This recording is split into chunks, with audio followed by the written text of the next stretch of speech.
selama ini kan sekolah juga sudah menjadi penggerak ekonomi sebenarnya. Nah, ini yang dimaksud dengan sekolah penggerak itu gimana maksudnya yang dari program pemerintah itu? Itu kan berkaitan dengan Sarpras itu ya. Iya. Ini kan profil siswa yang saya maksud ya. Iya, iya. Profil siswa. Sekolah yang memiliki kesiapan. Kesiapan dalam 4 hal. Iya. Kepala sekolah ini tidak boleh dimutasi selama 4 tahun.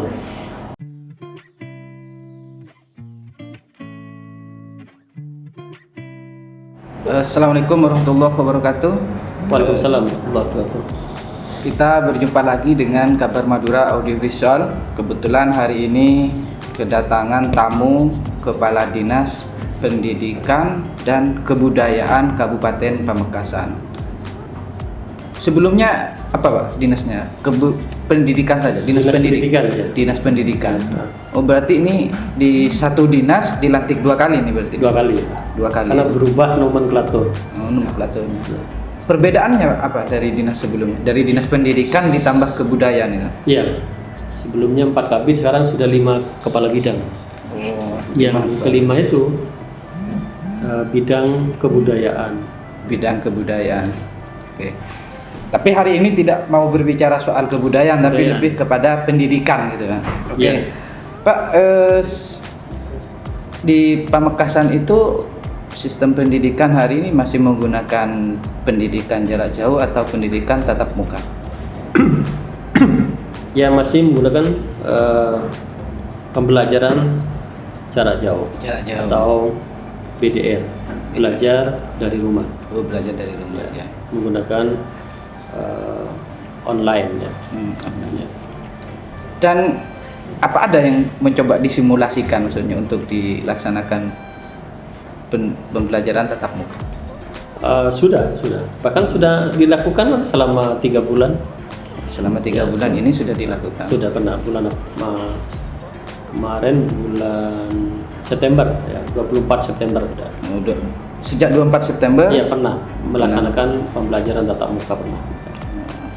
Oke. Ini kan sudah mengawali semester 2 nih. Iya. Di semester 2 akan dimulai hari ini kalau di Iya. kalender pendidikan. Betul. Itu masih tetap jalankan Ya, karena ini SKP 4 Menteri sebenarnya kan membolehkan ya. Dalam semua zona, baik zona merah, oranye, kuning maupun hijau. Iya. Boleh melaksanakan pembelajaran tatap muka dengan syarat dan ketentuan. Salah satu syaratnya mereka harus mengisi daftar periksa. Daftar periksa itu isinya adalah tentang kesiapan sekolah dari sisi sarana dan prasarana. Kemudian kedua, izin dari orang tua. Dan kemudian kesepakatan dari komite sekolah. Dan setelah itu izin dari kepala dinas pendidikan. Ya. Jadi baru bisa melaksanakan pembelajaran tatap muka. Nah, tapi pada pada kemarin tanggal 26 ya, tiba-tiba datang keputusan Gubernur Jawa Timur nomor 34 yang menyatakan bahwa Pamekasan sebagai daerah PPKM atau daerah yang harus menerapkan pembatasan kegiatan masyarakat. Iya. Nah, dalam PPKM itu disebutkan bahwa sekolah harus melaksanakan dengan daring ya, atau dalam jaringan, sehingga kita tidak bisa lagi melaksanakan pembelajaran tatap muka.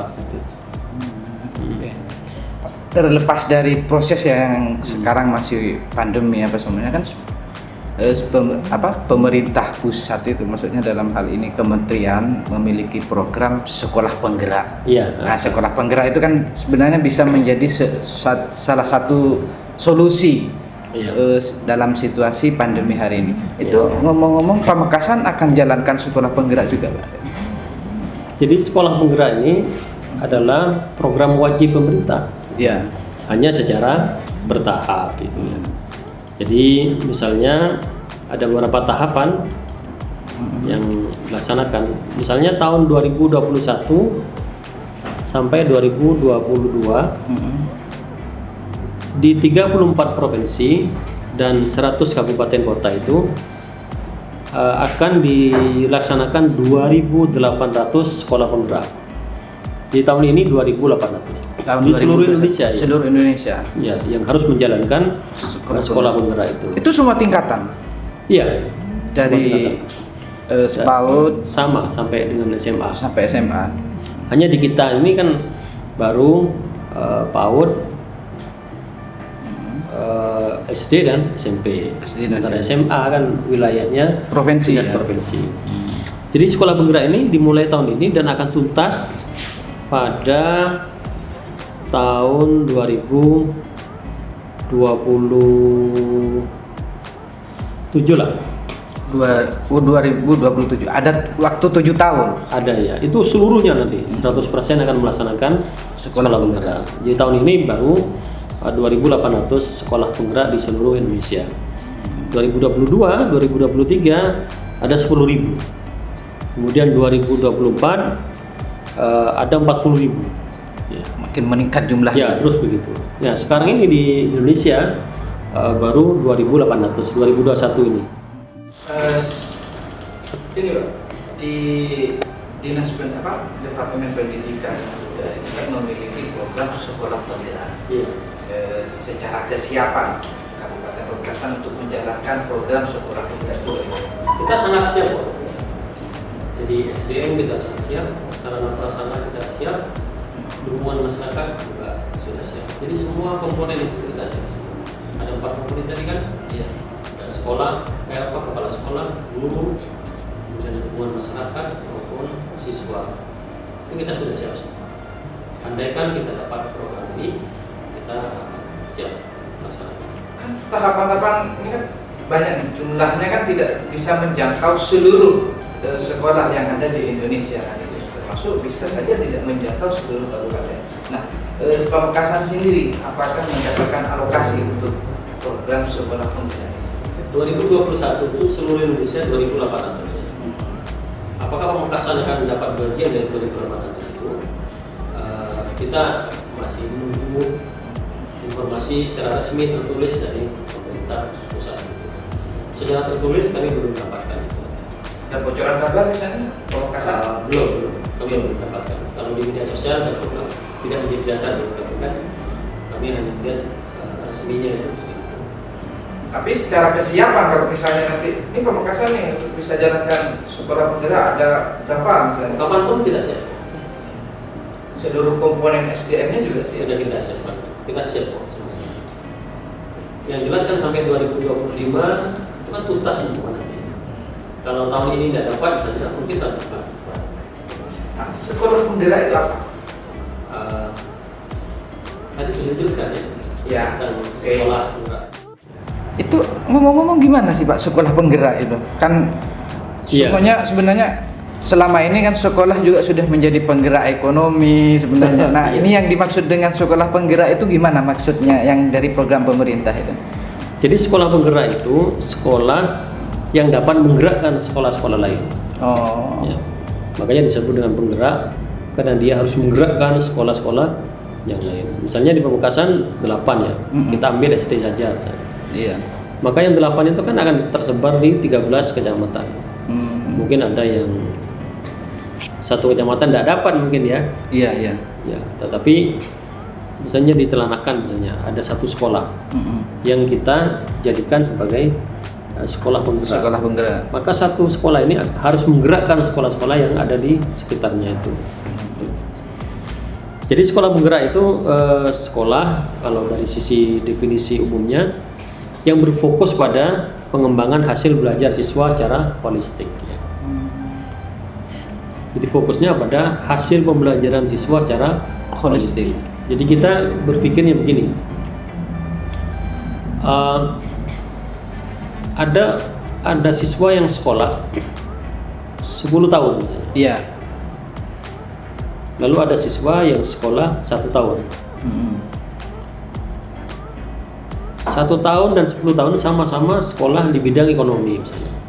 Iya. Yang 1 tahun jadi pengusaha, yang 10 tahun malah tidak jadi pengusaha itu. Karena hanya paham teori aja. Iya, kira-kira yang dianggap berhasil yang mana? Yang satu. Yang 1 tahun. Iya. Jadi tujuan pemerintah itu berfokus kepada hasil belajar siswa. Jadi akan melihat hasilnya itu seperti apa. Melalui sekolah penggerak itu. Iya. Tentu yang dilihat adalah profil siswa itu. Profilnya yang pertama dari sisi struktur dan suprastruktur.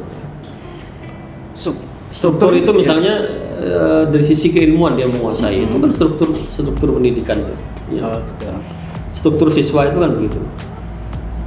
Kemudian tampilannya juga bagus, pengetahuannya dia kuasai. Tapi suprastrukturnya adalah sesuatu yang terkandung dalam ilmu yang dia kuasai. Misalnya kalau dia menguasai ilmu tentang ekonomi, dia menjadi pebisnis. Iya. Kalau dia menguasai tentang ilmu agama, dia menjadi seorang yang memiliki karakter yang bagus. Jadi ada kesesuaian antara ilmu yang dia miliki dengan perilaku yang dia tampakkan. Jadi itu namanya struktur dan suprastruktur dia menguasai. Infrastruktur nggak masuk? Nah, itu kan berkaitan dengan berkaitan dengan sarpras itu ya. Iya. Ini kan profil siswa yang saya maksud ya. Iya. Profil siswa. Kalau sekolahnya, profil sekolah, kira-kira gambaran yang mau ditetapkan? Tentu sekolah ini adalah sekolah yang memiliki kesiapan. Kesiapan dalam 4 hal. Iya. Pertama, kesiapan kepala sekolah. Berarti ini harus kalau dikompetisikan, yang 4 hal ini bisa diumumkan lebih awal nih. Betul. Iya. Kesiapan Jadi, kepala sekolah. Kepala sekolah ini benar-benar sebagai seorang leader, bukan seorang manajer. Leader itu salah satu ciri yang paling membedakan dengan manajer itu adalah dia mampu mengubah sesuatu. Iya. Tetapi kalau manajer dia kan penata usahaan. Iya. Dia penata usahaan, kemudian yang kedua dia lebih banyak melaksanakan tugas pimpinan, itu kan manajernya. Jadi kepala sekolahnya ini harus orang yang memiliki improvisasi dan Betul. visi jelas, Memiliki kompetensi yang bagus. Dia harus mampu mengubah, bukan hanya sekedar melaksanakan tugas, bukan sekedar dia menata usahaan kearsipan sekolah atau keuangan sekolah ditata dengan bagus, bukan itu. Tapi dia harus melakukan perubahan di sekolah itu. Kemudian kepala sekolah ini tidak boleh dimutasi selama 4 tahun. Kalau sudah menjadi sekolah bergerak, maka kepala sekolahnya tidak bisa dimutasi selama 4 tahun. Itu tidak bisa mutasi. Berarti harus tidak boleh jelang pensiun berarti kepala sekolahnya. Oh iya. Jadi 5 tahun sebelum pensiun ya nggak bisa kita ya. Berarti yang dipilih berarti usia pensiunnya Di bawah masih 55. di bawah 55. Ya, Oh, 55. usia. Kemudian itu yang pertama. Ciri yang kedua dari sisi guru. Jadi guru ini adalah orang yang memiliki profesionalitas yang bagus. Iya. Yang dalam pembelajarannya dia berpihak kepada siswa. Profesionalitas itu saya mau dipotong sedikit. Profesionalitas itu berarti dia harus bersertifikat profesi. Iya. Jadi ukuran administratif. Maka dia harus bersertifikat sebagai seorang guru yang profesional. Maka dia punya sertifikat profesi guru ya. Itu administratifnya. Itu terserah mau PNS atau bukan PNS. Kalau kepala sekolah pokoknya wajib bersertifikasi. Iya. Ya. Kalau sekolah negeri ya PNS. Iya. Kalau swasta boleh non PNS tetapi harus bersertifikasi. Nah, guru yang bersertifikasi itu kan memiliki satu, ada kompetensi akademik. Iya. Yang kedua ada kompetensi sosial. Yang ketiga punya kompetensi kepribadian. Punya kepribadian yang bagus yang bisa contoh. Kemudian ada kompetensi pedagogis. Ada kompetensi profesional. Wah, saya nggak masuk nih, Pak. Nah, ya itu kan harus ada ujiannya itu. Ada ujiannya juga. Iya, ada. Oh, jadi tadi kepala sekolah, kemudian sekarang guru. Itu yang guru itu terserah ya, mau PNS mau bukan PNS diperbolehkan. Boleh kalau gurunya. Kemudian yang ketiga, komponen yang ketiga sekolah bergerak itu adalah dukungan masyarakat. Jadi masyarakat memiliki respon yang tinggi terhadap sekolah itu. Oh, gitu. Kemudian yang ketiga, yang keempat adalah siswa. Jadi siswa ini memiliki satu kemampuan di bidang knowledge, pengetahuan, atau intelektual quotient, kecerdasan intelektual. Kemudian yang kedua memiliki karakter. karakternya gimana, Pak? Nah, karakter yang diharapkan pada tahun ini, Iya. tambahan daripada kepribadian personalitinya dia adalah karakter kebangsaan. Oh, karakter bahasa. Karakter kebangsaan itu diharapkan siswa ini memahami tentang sejarah perjuangan bangsa Indonesia. Dengan memahami tentang sejarah bangsa Indonesia ini, maka mereka akan memahami tentang bagaimana kemerdekaan ini bisa diperoleh. Dengan itu mereka akan timbul rasa cinta, ya, Iya. terhadap NKRI. Dari rasa cinta itu kemudian lahir rasa memiliki. Dari rasa memiliki itulah kemudian lahir rasa ingin berjuang untuk bangsanya. Oh. Nah, ini yang diharapkan. Oh, jadi siswa itu nanti adalah kader yang mau berjuang untuk negara, bangsanya, untuk iya. bangsanya.